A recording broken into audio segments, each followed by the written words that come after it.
Praise the lord.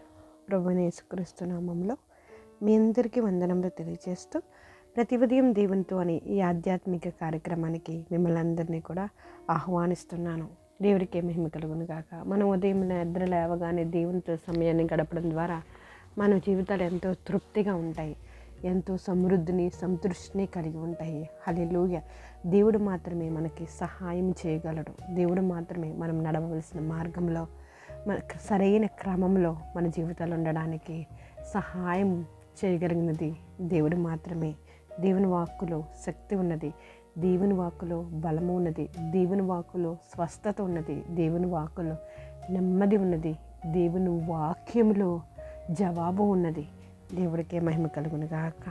కాబట్టి అలాంటి దేవుని వాక్యాన్ని ప్రతి ఉదయం మనం నిద్ర లేవగానే ధ్యానించడం ద్వారా దేవుడి యొక్క జ్ఞానాన్ని మనం పొందుకోగలుగుతాము. దేవుడికే మహిమ కలుగును గాక. ఈ ఉదయం దేవుడు మనతో మాట్లాడుతున్న శక్తివంతమైన మాట 128వ కీర్తన 2వ వచనము. నిశ్చయముగా నీవు నీ చేతుల కష్టార్జితమును అనుభవించెదవు, నీవు ధన్యుడవు, నీకు మేలు కలుగును. ఈ ఉదయకాలం దేవుడు మనతో మాట్లాడుతున్నారు. నీవు ధన్యుడవు, నీకు మేలు కలుగును, నిశ్చయముగా నీ కష్టార్జితము నీవు అనుభవించేదవు. ఈ కీర్తనలు 127, 128 కూడా కుటుంబ వ్యవస్థను గురించి విశేషాలు మనకి బాగా వివరించుచున్నవి. కుటుంబం యొక్క ఆశీర్వాదము, గర్భఫలము మరియు వర్ధిల్లటకు పాటించవలసిన విధి విధానాలను ఈ కీర్తన ద్వారా దేవుడు మనతో మాట్లాడుతున్నారు. మనకి ఉన్న పరలోక సంబంధమైన ఆశీర్వాదంను గురించి, భూలోక సంబంధమైన ఆశీర్వాదం గురించి కూడా ఈ కీర్తన మనకు వివరించుచూ ఉన్నది. దేవుడికి మహిమ కలుగును గాక. మనం మరణం తర్వాత జీవితం గురించి మాత్రం ఆలోచించుచున్నాము. భూమి మీద జీవితమును కూడా దేవుడు మన కొరకు ఆలోచించుచున్నారు.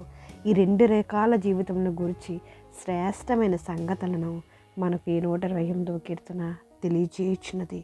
మన బ్రతుకు దినములన్నీ కృపాక్షేమములే మన వంట వచ్చిన ఎడల మనం పరలోకం చేరదము.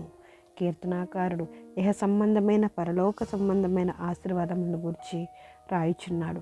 నిశ్చయముగా నీవు నీ చేతుల కష్టార్జితమును అనుభవించెదవు, నీవు ధన్యుడవు, నీకు మేలు కలుగును. ధన్యత, మేలు అనే వాటిని మనం గమనిస్తే మన కుటుంబం ఆశీర్వాదానికి కారణముగా కనబడుతుంది. దేవుడికి మహిమ కలుగును గాక. మన కుటుంబం ఆశీర్వాదకరంగా నిలవాలంటే కేవలం అది దేవుని చిత్తం వలన మాత్రమే అది నిలుస్తుంది. మన కష్టార్జితం మనం అనుభవించవలను అంటే అది దేవుని చిత్తం ద్వారా మాత్రమే జరుగుతుంది. ప్రభువుతో కూడా ఏకమై మన ఇంటిని కట్టుకొని చుండగా మన కుటుంబంలో ప్రేమ, ఐక్యత కలుగుతాయి. చాలామంది కుటుంబంలో ప్రార్థన కానీ, బైబిల్ చదవటం ఎందు కానీ, లేదా ఉదయం లేవగానే దేవుని వాక్యం ధ్యానించటం ఎందు కానీ ఆసక్తి లేదు.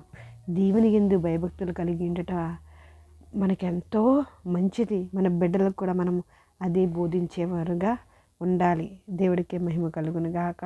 ఈ ఉదయకాలం దేవుడు మాట్లాడుతున్నారు. నిశ్చయముగా నీవు నీ చేతుల కష్టార్జితమును అనుభవించెదవు, నీవు ధన్యుడవు, నీకు మేలు కలుగును అని ఈ వాగ్దానము వింటున్న మీ అందరి జీవితంలోనూ ఫలింపులోనికి వచ్చునుగాక.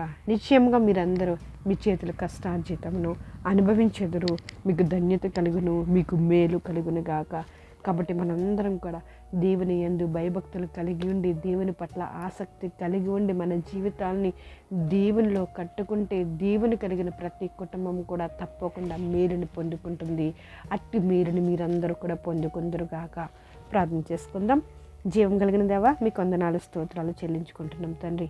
రాత్రికాలం అంతా మీ కాపుదల కనుదృష్టి మా మీద, మా కుటుంబముల మీద ఉంచి ఈ ఉదయాన్నే లేచి మీ వాక్యాన్ని ఇలా ధ్యానించుకోవడానికి మీరు ఇచ్చిన ఈ కృపకై మీకు స్తోత్రం కృతజ్ఞత చెల్లించుకుంటున్నామయ్యా. ఇదిగో నిశ్చయంగా నీ చేతుల కష్టార్జితం నీవు అనుభవించేది, నీవు ధన్యుడు, నీకు మేలు కలుగునని మీరు మాట్లాడుతున్నందుకు మీకు స్తోత్రాలు.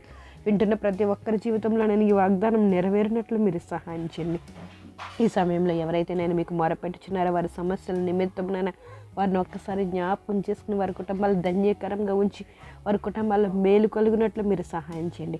బలహీనంగా ఉన్న ప్రతి ఒక్కరిని జ్ఞాపకం చేసుకుని మీ బలంతో, మీ శక్తి చేత నింపండి తండ్రి. స్వస్థపరచండి తగిన ఆలోచన చెప్పినైనా వారి మార్గాలను నేను సరళం చేసుకోవడానికి మీరు సహాయం చేయండి.